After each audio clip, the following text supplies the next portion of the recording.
Alo. Oui. Mwaramutse neza. Mwaramutse neza. Ikaze kuri MTN Rwanda uravugana na Niyo Rukundo Olivier, turavugana nande ku murongo wa MTN. Uravugana na Jean Baptiste. Tuguhamagaye mu bikorwa byabereye kuri konti yawe ya Mobile Money. Yego. Hari umukiriya wacu waduhaye ikirego tubwira ko akuyoberejeho amafaranga 500. Ahubwo so waharibi nimero yawe bakagukurikirana. Umuntu wankurikirana genda shinganishije muri MTN. Ukorana na MTN se? Neza. None se ukorana na MTN mu kwiba abantu? None se ubu mwari mugamije iki?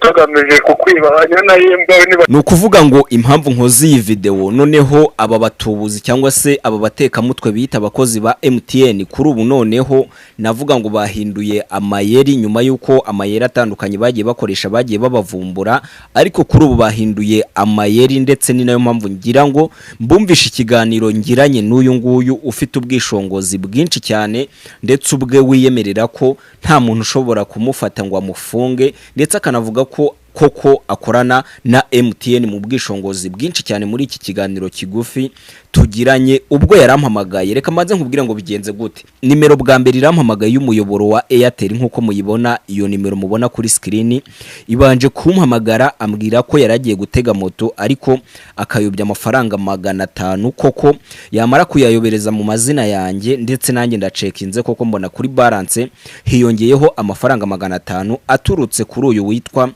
Musafiri Niyo Nshuti. Aya mafaranga nkiyabona nketse koko ko umuntu yibeshye nkuko bisanzwe ndayamusubiza. Allo. Mwandebeye. Yego warumbwiye ko ari amafaranga 500 ayobye. Baturutse kuri Niyo Nshuti Musafiri. Message ndayibonye amafaranga 500 Musafiri Niyo Nshuti. Yego. None se tano ko nyina naringiye kwishyura umumotari kandi nari kubona uko nari ngafite nanjye umva umushoferi wamubanya kiganga kibazo nase nkubwira nimero basufashe yabuturuza ko wabukoze. Hoya nta kibazo, none se ko kwibeshya bibaho. Kore kabisa ni 079